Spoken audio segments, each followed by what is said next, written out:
Bakit kaya pinapalabas at sinasabi ni Congressman Egay Erice ng Caloocan, patay na raw ang ICI, Independent Commission for Infrastructure, na pinagtibay sa ilalim po ng Executive Order number 94. Ito ay matapos nga po na mag-resign irrevocable effective December 15.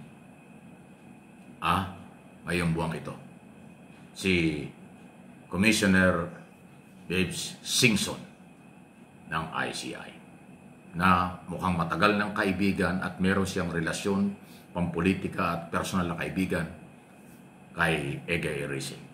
Silang dalawa ang nagte-text at nagpapalit na ng communication noong araw pa hanggang ngayon. Anong ibig sabihin nito? Nawawala na ng pag-asa? O ayaw ni Congressman Erice ang galaw ng Malacanang? Dahil ang ICI, yan ay Office of the President na nag-iimbestiga laban sa mga posibleng sangkot sa graft in corruption na trilyong pera ang nawawala sa pera ng bayan. Di ba dapat ito'y suportahan pa kaysa sabihin patay na o para bang wala na? Mali para sa aking opinion. Mali itong statement na ito ng Congressman ng Caloocan. Hindi nakakatulong laban sa korupsyon. Sa halip na susugan, suportahan, kasi ako naniniwala, dapat gumawa ng batas ang Kongreso at Senado. Mas palakasin ang ICI. Bigyan ng power, manpower, lagyan ng pera para magkaroon ng manpower, at ang kapangyarihang dapat idagdag dito, magkaroon sila ng police power, magkaroon sila ng contempt power, magkaroon sila ng kapangyarihang i-hold, pigilan ang mga gustong tumakas o maalis ng ating bansa na mga sangkot sa graft in corruption. Yan po ang kailangan. Palakasin, bigyan ng kapangyarihan at pera, manpower para magawa. Dahil sila po yung isa sa mga opisina ngayon ng Office of the President na naghahabol. Kasi kung aasahan natin yung ARTA, Ombudsman, DOJ, marami yung proseso at matagal yan. Samantalang yung ICI, walang ibang ginagawa kung hindi mag-imbestiga. Ipatawag ang mga dapat ipatawag ng mga politiko at mga contractor at engineer, tapos magre-recommenda sila ng kaso before Ombudsman. Ganun pong kabilis. Kung sasabihin yung patay para bang wala ng pag-asa, huwag ganun. Ang dapat mamatay at dapat mawala, korupsyon.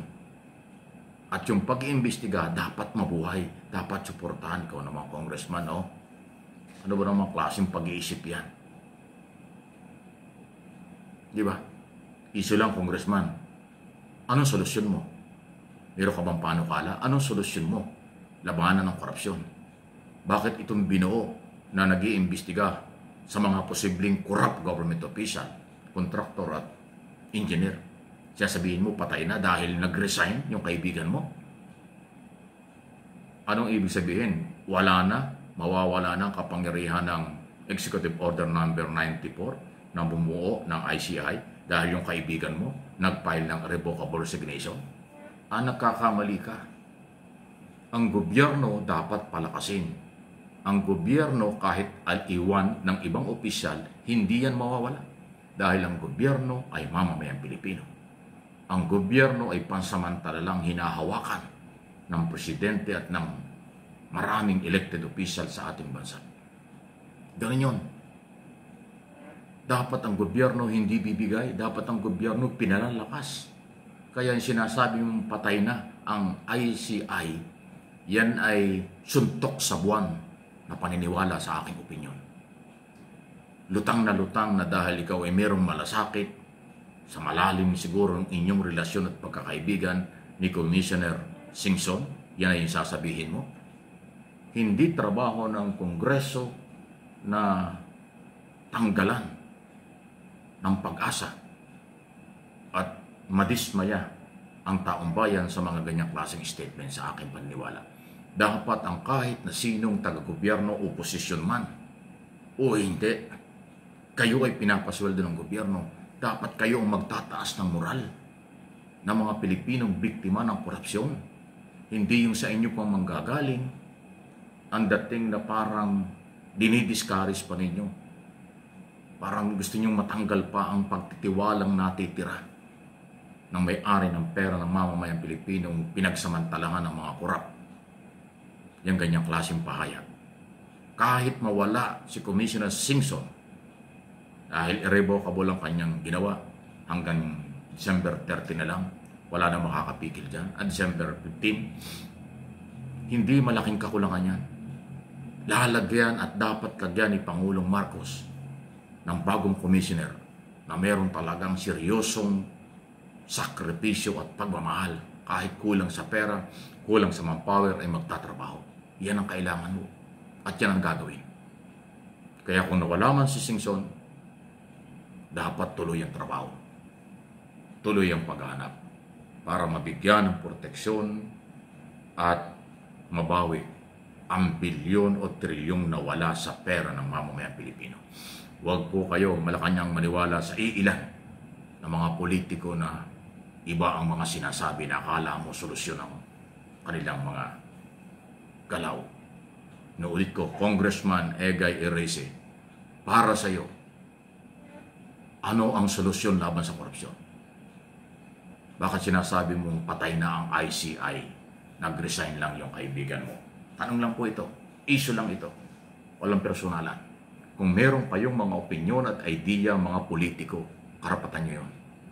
Pero ako may sarili ding opinyon, suggestion at idea sa lahat ng issue. Ako ay hindi taga-gobyerno. Kayo taga-gobyerno, dapat sa inyo nagsisimula kung ano ang maganda para sa bayan. Hindi yung kami pa ang makakarinig ng parang negatibo para sa mamamayan. Hindi ko papayag ako niya. Pinangangatawanan ko dito sa aking mga channel, prinsipyo, mamamayan muna bago ang iba. Paglingkuran natin, magsakripisyo tayo sa bayan, sa pera ng mamamayan, sa gobyernong gumagawa ng tama, kaysa sa mga panukala ng iba na parang meron lang interest na pangsarili, pagkakaibigan at kung ano man. Kanya-kanya tayo ng interpretation at opinion. Di ba? Kayo po, ano inyong masasabi rito sa galaw na ito? Samantala habol natin, muli pong pinanindigan ng Department of Interior and Local Government Secretary Remulla na handa silang mang-aresto sa oras na magkarot lumabas ang warrant of arrest ng kahit sino. Nasaan man ang mga hinahanap at dapat hanapin. Senador, Congressman at kahit sino. Sabi po ng DILG Secretary, ipapatupad ng DILG at ng PNP ang mga warrant of arrest na ini-issue at i-issue pa ng korte o ng sandigang bayan laban sa mga korap at may mga kaso ng plunder, korupsyon before sandigang bayan. Please like and share itong ating mga topic.